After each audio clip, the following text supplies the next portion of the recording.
Aduna ngandanta ko matu yangora. Aduna famanta ko matu yangora.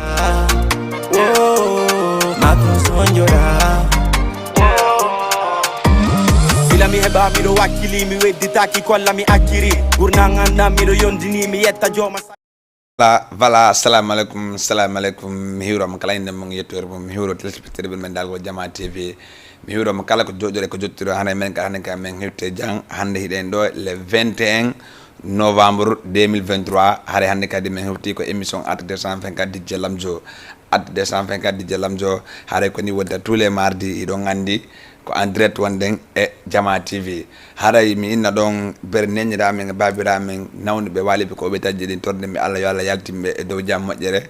torne ngal Allah kadi walibe wonbe ko prisonji kambe kadi torne mi Allah yo Allah yaltimbe e dow jam mojjere be artide be kontina golleji mabbe ni parce que mo kala hidena hore mum problème mo kala ko yidi ko do e jang e mojjere arta kontina golleji mum den ido ngandi adina ko no yarata hande ko sabu lagal ko sabu ko wala sabu yarata ko hakkunde Jama haɗa samminen wona jooma sundun ɗo e régie en ɗon ha e madame ba ɗon ha e wela binga ba ɗon en accata hay goto haɗa noon hande noon en hewti ko andanda hoorema vraiment émission andanda hoorema mardi passé o wi no woni no samedi passé min waɗano émission mais haɗane ko jang woni wona tana haɗa min noon are waɗon bienvenue Jama TV haɗay wona wollire ni ha joni fi affaire de mbouron wi jamon vraiment buy acciti yegol buy hino yeyde mais haare à chaque fois ko moytogol fi dum don ido ngandi mbouron no état no hadi fi yo mbouron yeye e bitikaji din à chaque fois me wada émission ko mamin andina jamon dum don haare dali minata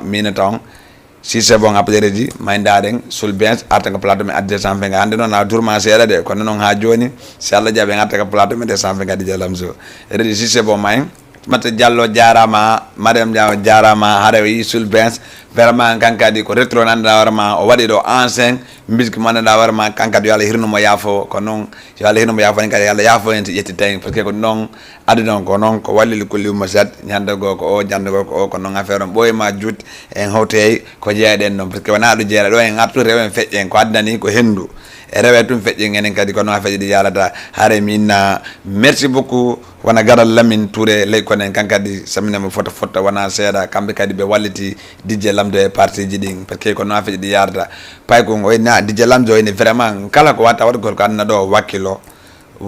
waltuda anda horema parce que woni neddo ko woni neddo ko fonko ko hore mum anda hore mum anda ko no falla anda contre foketi andi yaadu no wodi meta mi diga destiny hote ko yarda don Allah no Allah ma ko hote moto e koyngal foko ko koyngal lam buri moto parce que koyngal ko anje ngal ko yarda wayade maggal hare kono yarda hare reji sise mo accata nan lignon ko 78 ko 116 82 38 hande wawe yewtugol bakke do ngandi jodi be do e Côte d'Ivoire no darde DJ Lamzo kambe kadi hibe darde de wona garang alpha do e Côte d'Ivoire kankadi mo darde DJ Lamzo kankadi samne mo don foto wana seeda mais lando de Côte d'Ivoire ton cino wuli e si wula bakke la ngandi ni ton jangol no wada yara quoi ka 2023 e ki 2024 ada men hoti Côte d'Ivoire ton ido ngandi Côte d'Ivoire ton ko kambe organise hikka ko arata kay Coupe d'Afrique on inshallah mi guine lagene sili national mais ya men jetta ko bonko men arta men adda ko Konakiri ya do ngandi Konakiri lagene kambe kadi be wawa en jettu ko bonko zeda parce que vraiment sandari be do be jetti Côte d'Ivoire jetti noko kadi jetti pourquoi ni gal lagene anen kadi wata jettu ko bonko naben ko men kama toro de ngene kadde ko torogol walla ko anga joueur ko joueur do de mari mais ko sanction naral taw ko no e gallo non ila ngande entraîneur ngo inni e gallo vraiment si lagina yaari ni be sansal équipe no be foketirni vraiment no hasi hayten hote da final kama no hasi ko den quart de final walla demi final parce que lagina hande yaali demi final hare mi jetta goddo ko ligne allo assalamu alaikum voilà hare kono yaade hare wa nottugol appel long buita télément wa men si wa famde go télé on e téléphone no accendir seeda hare kono yarda hare yo wade ko 78 107 82 38 78 107 82 38 ko en direct won don émission DJ Lamzo at 224 yewtene fi no jamon no woni yarugol e ko honno falno e ko honno yi don équipe lagino e gallo parce que gallo ti fokkitama ko janvier ko décembre décembre tu ngeddi do la ngandi mois de janvier inshallah wara afeji din fuddi ke mois de février haray lagina hino kan 2024 te do ngandi te hikka ko il faut que bagino den quoi bagino den ande vraiment hikka eden doit ettugo ko arata eden doit ettugo ko bungu nata ko lagine kono afedi yarda haray merci beaucoup wana hajja binta balde kankal mo joddo ngi kolbani mo darde be ndaade di jelam do direct Jama TV haray min be kam ko don sammeme don photo wana seeda haray merci beaucoup be Grand Dakar be habbe nyaatali habe be Grand Yoff habe Dalifort kam kadi sammeme don photo na seeda ibade non kadi may lagine samna no wana be kundara don ha e termase ha e gingange balnyudo kam kadi ngacali be samna no wana be labe ha e pita ha e masi gongore bundule bundudo ha e lefita en accara hay goto kono affaire o yarata hare wandugo ko 78 107 82 38 78 107 82 38 wana nem nyanda no mi wolino rek hare wonbe dargol be mi anda vraiment be ndade DJ Lamjo be wawi yettugo numéro on be widande la badin la vidéo tout ko be na vraiment DJ Lamjo meden darde émission DJ Lamjo adde 224 DJ Lamjo Jama TV hare do wajettugo numéro on ko 70 ko 70 353 58 42 dum don aduna la vidéo une petite vidéo ko WhatsApp me wawa andugol vraiment hidon jodi hidon suivre de men walla winda non men ko WhatsApp kadi me wawa andugol vraiment hidon darde men ko no afiji di yarata walla nardon ko Facebook Jama TV wawon windugol men anda vraiment hidon darde Jama TV partage don kadi awonja don kadi layton kadi peke ko no afiji di yarata après reji si c'est bon après ndarno yalla don start petit boy kambe kadi vraiment hibe do ibe jodi wana daro mabbe wadde ko labay ko foti vraiment te tuna peddi ko nyande bari concert Gambi kala jette ko ligne. Allo assalamu alaikum. Alaikum salam Lamzo. Waaw no way. Na ta no jam. Janto no golleji. Alhamdulillah ko kawma Prince Diallo. Kawam Prince Diallo. Depuis Poste Medina. Depuis Poste Medina no way. Ça va alhamdulillah que auditeur plutôt sof. De l'espectatrice sof. Are anniversaire ma kala mi hoti inshallah jabi le fono no suivre quoi inshallah le 9 décembre dum non inshallah jabi idandi Prince Diallo e ngallo mi wadema e parenji din no mi andi ko goto ko enen ko ayka idandi ko mi wadi parenji ando e ngallo ga andi mi halima don ga inshallah ala problème ko goto way quoi hida ndara men do ngeon to ri en walla poste medi walla konto na men dargol la bien sûr la ri en ga ara kadi bilan sa fainting gire Jama fi émission ballon mais soko l'émission ballon le coupe d'Afrique quoi si Allah jabe ngallo Jama TV wade en direct coupe d'Afrique kadi wode ka joddi ko plateau kadi wala fi débat lagana ko non woni yalgo ko affaire di woni ko non manki si Allah jabi inshallah menen équipe nationale men meden mari message men do l'entendre fédération guinéen et population supporter bu Guinée parce que men ko woni ko équipe on ala me welde se woni pusata pasata ara marsali équipe am men ala men anda ko zero men ala ko dirija on men ala kamendar yo ko monet won men hebude hidani lagine fata ko buri ko siko ko lagine ko gidale fata jouer dani ton kon non bonni fi lagine on seeda kon si Allah jabi ngallo ko min ko fala ko di gire Jama mo ndira men kala organiser pour un ballon Dakar et dirigeant de Guinée de opérateur fi affaire ballon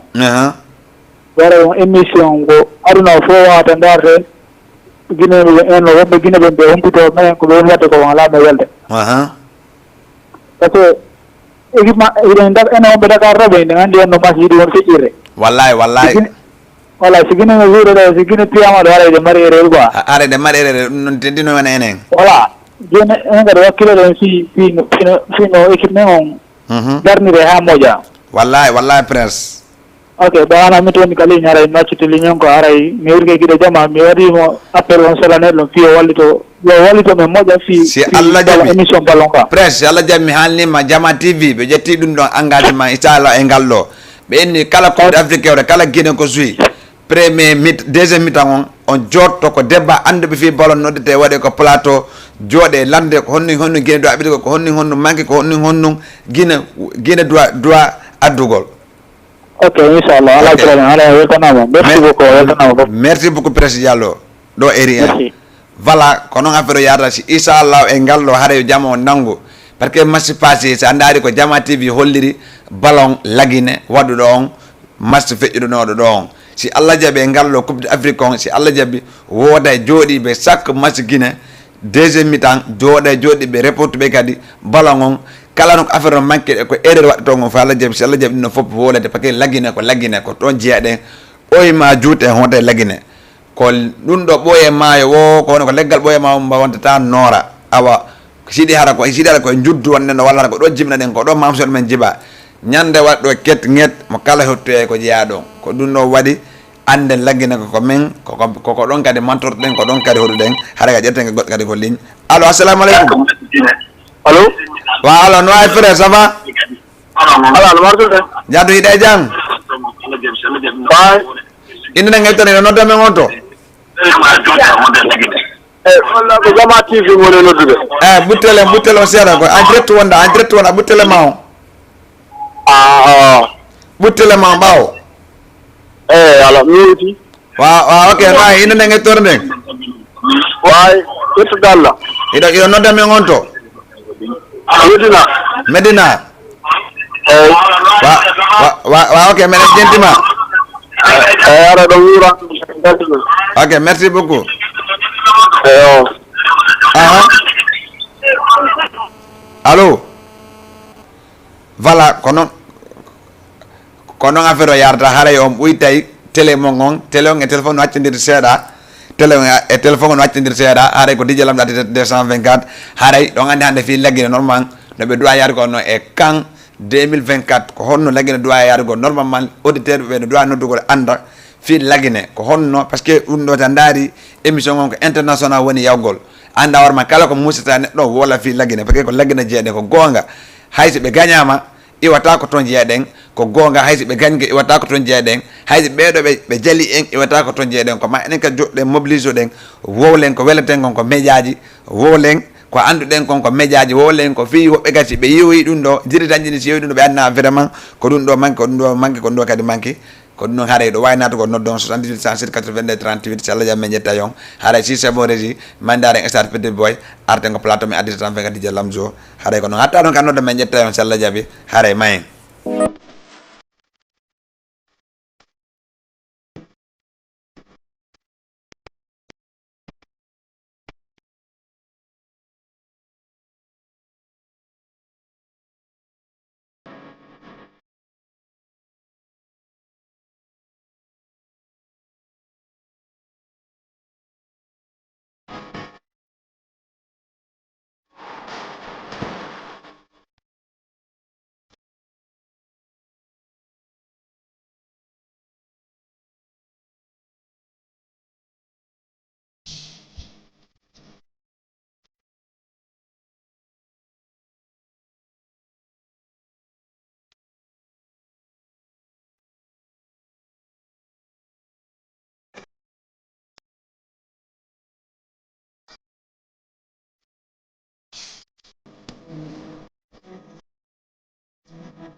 giɗo wanene giɗo wa yondo kamɓe kadi vraiment wayi vraiment star petit boy kamɓe kadi joɗinno ɗo e Dakar mais woɓɓe maɓɓe yehi lagine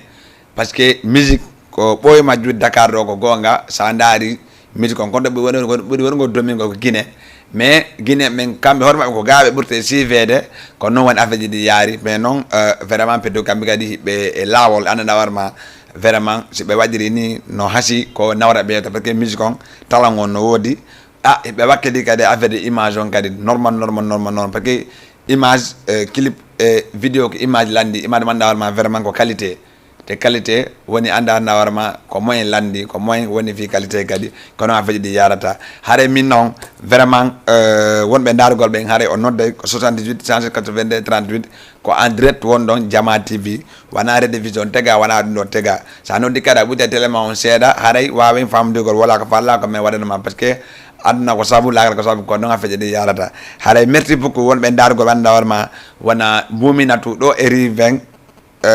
Ricis muminatu kankadi koko maremɓe Dj Lamzo le 9 décembre o tawa kanka minnamo merci beaucoup meɗe yiide patade ɗi meɗe yiide abonné ji ɗi meɗe yiide walli ko walli tanggal haare merci beaucoup Adra Boy Rue 25 kankadi samine no fota wona seeɗa samine ndaali wona King Salaman Grand Dakar kamɓe kadi samine ɓe Grand Dakar ɓen fota wona seeɗa haare noon hannde noon hiɗo gandi émission Dj Lamzo 224 hiɗo gandi kadi le 23 décembre enen amo leyde kammu rapport leyde kammu ɗo e en face kirtede Douta Seck ɗo en face mate tillel ko ɗon affaire o watta parti de maire Bamba Fall on haɗa ƴetten kadi goɗɗo ko ligne allo assalamu aleykum allo voilà a ɓuuɗe téléma on a wawi nattugol mais a ɓuuɗe téléma on si wawa noddugol men ɗa wawi nattugol nodda ko 78 107 82 38 mais téléphone no waccidiri seeɗa téléphone waccindiri seeɗa haare kono affaire jeyata haare merci beaucoup Amadou Kosi kankadi salminemo ɗon photo ɗon ha e Salou ha e koto ensemble ɗon Kosi kamɓe kadi ɓe salminaɓe photo na seeɗa salminen ɗo wona prési ɓoye dunduji kamɓe kadi termese ginga ha e Banjul daali en acci ala e goto ha e Laygen Timbi Wora ha e daali e Kifaya ha kankata en acci ala e goto ko nafide ɗe yarata haara ko joli ko manque wole haara ka ƴetten kadi goɗɗo ko ligne allo assalamu aleykum no wayi ça va fere hiɗe jang jatto alhamdulillah inde nde gettorde hiɗa nodda men on to Wakam wa kono fañiraɗo men hokkama ɗon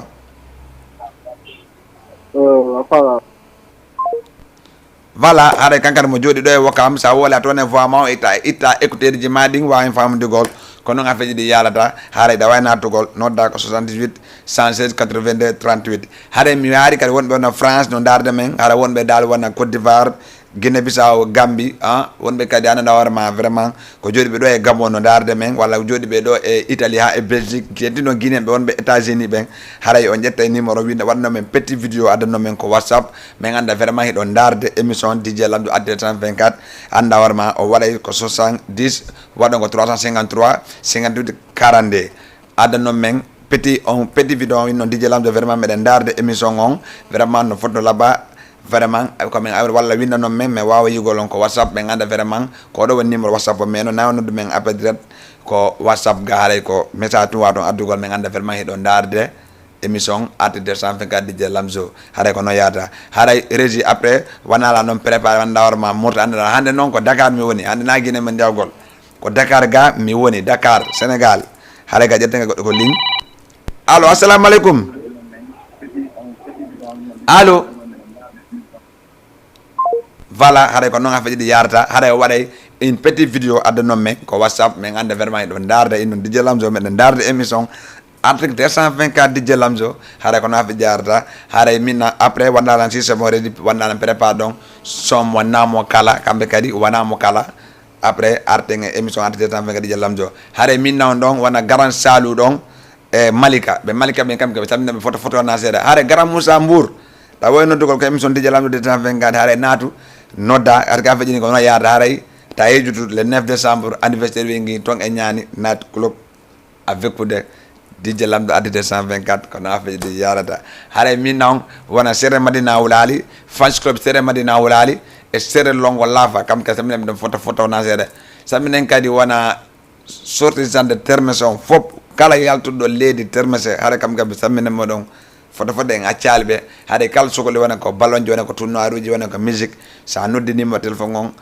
mais waway argo men jettama men évidemment parce que ko non affaire di yarta hare si c'est bon régi may ndare wana am kala pe don arten e publicité ji ding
kamɓe kadi vraiment o yi ko watta ko no foti no labba haara kala fallaɗo ɓe yugolɓe o hiɓe invité ane ñande le 9 décembre kamɓe kadi annam kala ta nani wonamo kala DJ Lamzo no tawa e mabɓe par ce que hande ko kamɓe accila yimɓe ngo moto andanaɗo DJ Lamzo mista men gama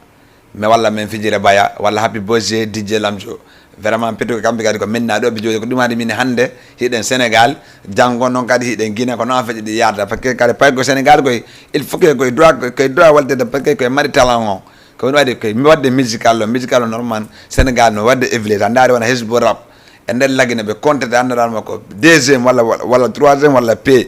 hesbo rap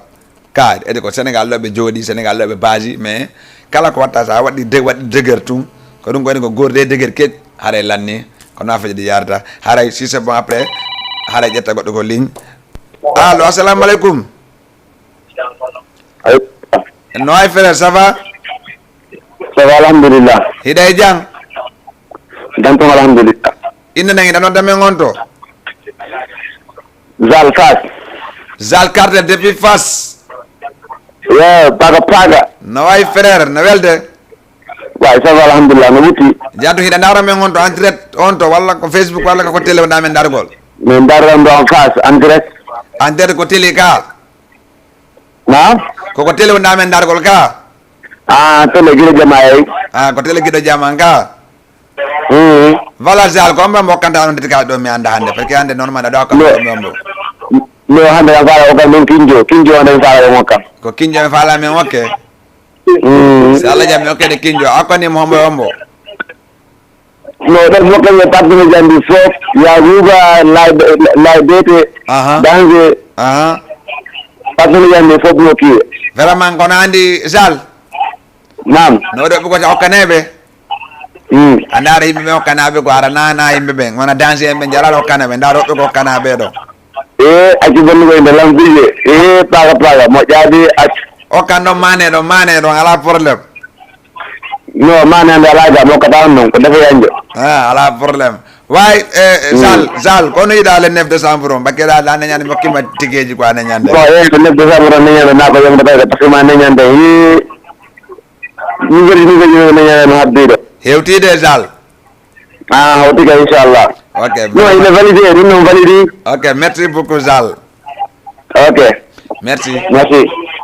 voilà haare ko noon jeyata kankane mo joɗɗo e Fass mo nodda mo daara Jama TV ko Fass ɓanna warma DJ Lamzo a nani DJ Lamzo a nani Zaleng so a nani Zaleng a nani danger so a nani danger a nani cartel ko noon affaire ji ɗi yarata haaray mandaren publicité arten ko plateau mi arte 120 DJ Lamzo kono ha joni émission on parala ko publicité wona yehede tun arte kadi haray may deuxième partie on may redisi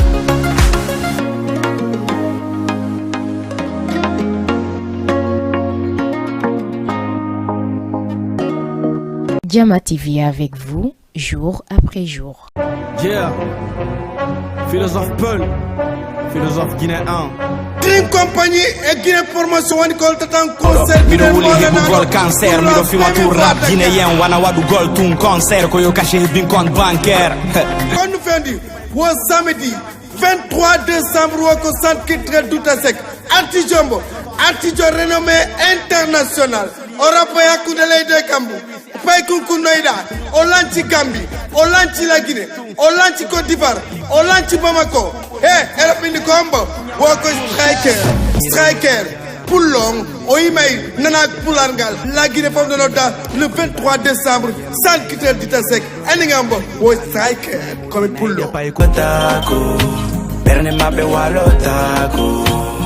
Komi woli wo nuna naino lang Komi mapori wo nuna naino lang Sadio mo ansala na kilang Natu Gongol ko 3000 francs CFA Fiepion ko 5000 francs CFA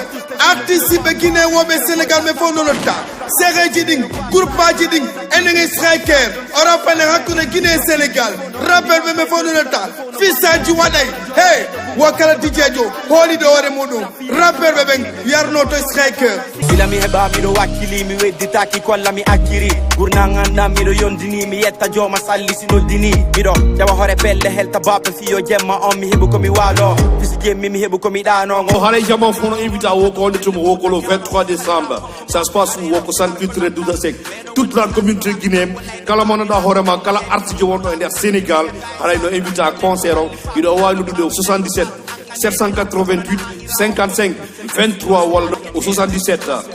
646 40 55 un concert du jamais vu exceptionnel ça se passe au centre culturel Doutasek le 23 décembre Jama TV présente deuxième l'anniversaire de DJ Bella Jolly wado e Jama TV wo hidon andi émission daru yidaw ko do watta e Jama TV ko wonde wadande fête molanado samedi le 2 décembre au lycée Kennedy en face monument Koloban wo wonde hombe l'association Potta fi anta souci fori résident à Dakar président ngonen Abdourahim Diallo et artiste hombe woni wure lagene era kan jatule luma donni ma berde ande mi watti don munyalle yume ndeka fala na o yaden gido ayon dinido fils de Marga de Bunaya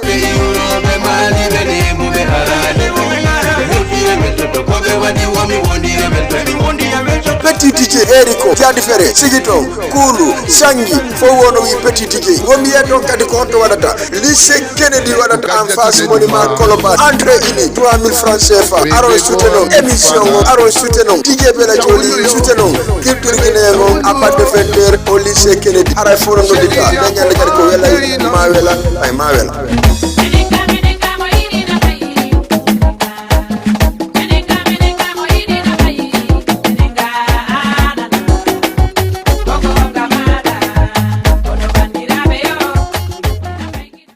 Joyeux anniversaire, DJ Lamzo.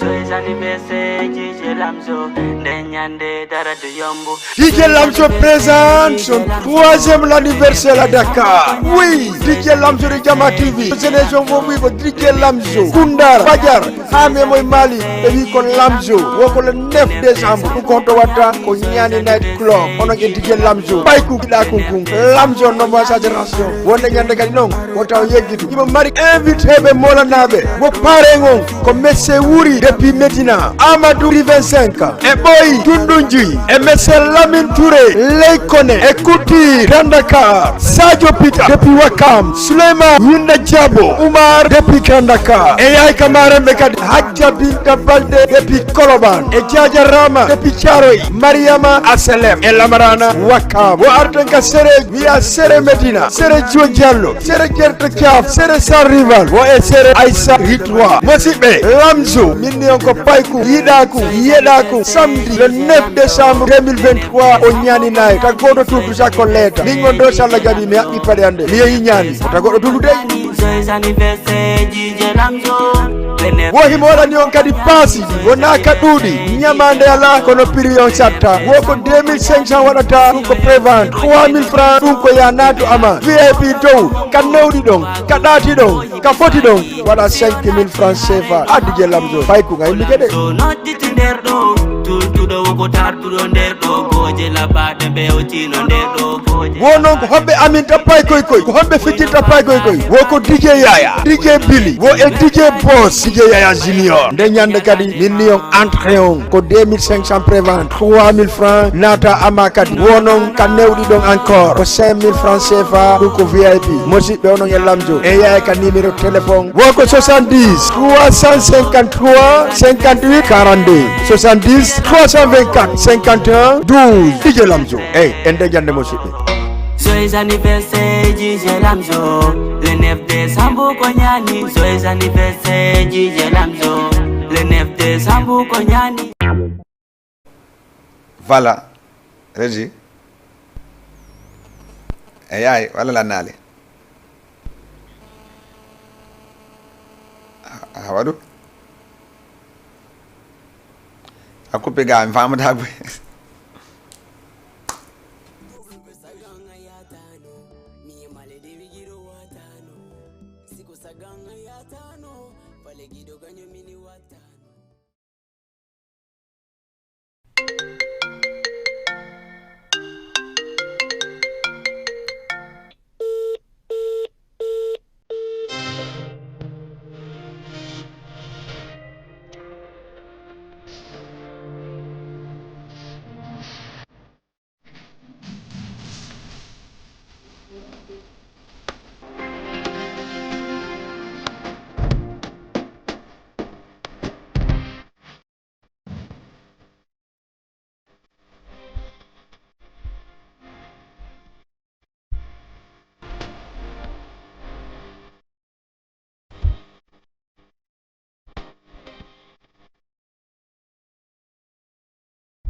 voilà jette ngal ko ligne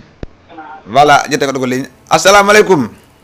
alaikum salam no ay ça va ma ngay jam jaddu no golleji ko fewndi alhamdulillah bappa ya kosi bappa ya kosi ay ko fewndi to no ay bappa ido nge jang jandu nala to jaddu hido non deme ngonto do e ñaar tali wallahi no ay bappa ko no ido nge émission ngon sinano foti nani ɓay allah waɗi gonga ɓe a wi minen siɓɓe moɓe mbiɗen noddude eyi ala ko ɗon ke ɗo ke hande mi aɗa ko mi lotti hande kono ɗo mi weltike moƴƴa kono yiiɗa ɗo e affaire ji ɗi non sina yettude allah ɓoyi allah nawri yeeso on kani eɗon homɓe ombo non jaba o foppudani hay goto accaka eyi ok bappa mi weltike on jarama ok wayu ok bappa jarama merci beaucoup voilà haray kamɓe kadi ko bappa miñam baɓe gan noddi ɗo haray ko noon feƴe ɗi yarata hara min noon merci beaucoup mi weltike foto fotta wona seeɗa ko noon feƴe ɗi yarata par ce que ko siɗɗoma wattama wallugol puusama fe yon ƴewa mais noon buy innayi vraiment pay ko kumba joni ko boni walla ko yalti juuɗe a faami te aduna o wona noon aduna on daali kala neɗɗo ko suwajiɗa ko ɓerde ma nden wakkilo gomma ɗum noon parce que andana kala neɗɗo ko watta waɗugol ko anduɗa ɗo allah ni no yaafo fof ha lutta julde nden te ko julde nden woni fi tagaɗo on te ɗum noon la waynugol mi yejjitira ɗum noon kadi ɓawo wona fi koye écran men jooɗi mais ɗum noon mi yejjitira ɗum noon ɓawa par ce que minen andi vraiment ɓoyma juuti men hotay ko jeeyi ɗon ɓoyma juuti kadi minen andi kadi komin watta kon mo kala ko watta ko hiɗɗa kon ƴettuno waɗa ko ɓerde ma par ce que ko ɗum noon wata ɗugol haray on nani le 23 décembre et le 2 décembre haray kadi ƴetteke goɗɗo kadi ko ligne allo assalamu aleykum Problema. Wow. Ça va, alhamdulillah, frère. Jantu alhamdulillah. Ko émission mi wala? Ko émission mi woni Abuja télé mo bawo. Mari nanara men break de kisu de. Ko no yida émission ko no ya émission on. No, mari ko wadde pompa kisu di kisu wallahi frère ko non affaire yarda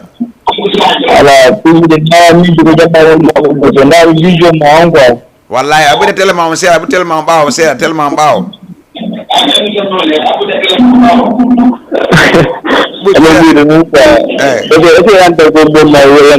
no mi anda to ha wala taw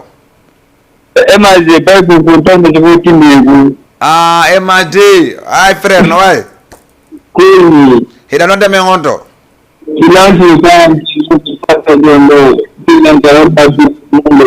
hida non de men honto Dalifort wala honto no Medina 41 Medina 41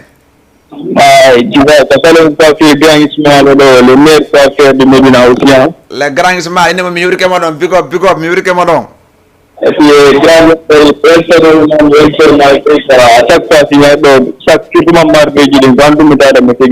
wallahi merci beaucoup mini après voilà numéro mon mi okima ticket le 9 décembre anniversaire an wonani bon le 9 décembre anniversaire an wonani la famille tu vois joni da way go numéro ma téléphone on quoi 78 755 455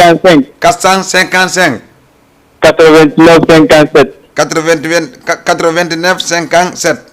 ouais MAG Allah problème ma de message nani mais day kita ko yaji woni no bawo go mer de tere no ala problème moƴƴa frère merci beaucoup nani mi weltike nani ouais je la famille dugo lawol merci beaucoup frère ouais voilà julde depuis wurikema ok merci beaucoup julde lay felo non ala fa julde lay felo ko siddo annon ko menen on ouais tu vois merci beaucoup voilà MAD kankadi mo dara men do e Medina vraiment ko no afeji di yarta hare julde lay fello ankadi me inama merci beaucoup ko no afeji di yarta hare wanandu ko 78 107 82 32 hande mo mokkitira won tikeji din kala noddu do hina ma ticket gratuit anniversaire noddu do no ma ticket gratuit ɗum ɗon ko mi woli ɗum ɗon ay wala numéro ma mi ƴettamo min noddama min nawarma ticket ma on andane ñande kadi ko an jeeyi ɗum ɗon le 9 décembre si Allah jaaɓi ko no afeji yarta hare merci beaucoup parrain Mousbi Mujibi boy kankadi samne ma don photo na ser kankadi mu jode corniche hare ga jette nga goddo ko ligne allo assalamu alaikum allo abude tele ma on sera se wa notugol si soni tumbude tele mo ngon se wa notugol tikeji di on hendo tikeji di dun non son yetti ni men not down ka men ablon tikeji di ngala nata tun not don kadi partage on kadi no nga partage on kadi eyo no tawa ya bonneji din kadi partage on page Facebook on kono afaji di yarda hada wale ko 78 107 82 38 78 107 82 38 hada jette nga goddo ko ligne allo assalamu alaikum wa alaikum salam nawai ça va frère allo gra allo jantung ina nga tone no deme onto allo ida no deme onto vera kono yarda hare o nodde ko 78 116 82 38 mais wa on ko gol tikeji monning kono non tikeji din no anda na warma ko ma partage on emon lighton andono vraiment kono afedi di yarda le 9 décembre birthday DJ Lamzo et donc Niani Night Club et le 2 décembre enen DJ Bella Joli do e lycée Kennedy en face monument Koloban le 23 décembre on ko centre culturel de Doutasek en face Matetilel kono afedi di yarata hare minna do wana live timbi kankadi samnem dam photo na sera samne non dali kala wondo dargol émission adité samfe ka DJ Lamzo haray ne bata wantede no men habido 2 auditeurs wala 3 auditeurs yertan goddo go ligne allo assalamu alaikum wa alaikum salam no way frère ça va alhamdulillah no matude jantu hide jang yetude Allah buy inna nga yetorne Alpha Mamoud depuis Gingang vraiment nga si do hida no deme honte Sénégal ndema do cité Gorgui Alpha Mamoudou oui kono yida émission adité tan fe ka DJ Lamzo no émission vraiment me receive de no nani quoi ino laba ka laba mo no way vraiment Alpha Mamoudou hida wo yaltu gol allo yida vraiment Alpha Mamoudou haray natu du nodita mais wa ma jurungo ma ticket ma on ankadi pour le 9 décembre on ko non odo ko siddo an ko Gingang ko do mere wata me ngara kundara e termete Gingang fo ko hunde watere nden haray ko no afedi yarata haray no minna no eddi goy nate ka so nevi to men coupa wonde nate noddon hande DJ Lamzo fami don no wadi sawar ko apa gani jour ado ketri ko no wodi dur anda man ko yegol no wodi ko 78 116 82 38 78 116 82 38 wa men to ko men direct Jama TV wolon faaleji mon men wala no men kam wala faaleji amini wala no men ko no afeji di yarata hada la wayni gol en tudino do kinjo om zal en ok momo haray mayndade donc kadi après son chef on bernard den arte no wayto den hatta non kan no so noddi men jetta on e hore songon parce que ko fi émission on wonani en do haray régie c'est bon mayndaren sayfon balde arten ko plateau mi adde tan fe DJ Lamzo teng sayfon fenani lang bernane fenani lang haray minna yetten goddo kadi go ligne allo assalamu alaikum allo no ay fele ça va oui ça va jantu hide jang inna nge torde Mustafa no de Musto monene depuis onto depuis Maliembere Madina Wora honte Sénégal wonda men dugol depuis Grand Yoff wa ok ko ni da émission on kiki don do vraiment émission on lembu ta vraiment fi no welti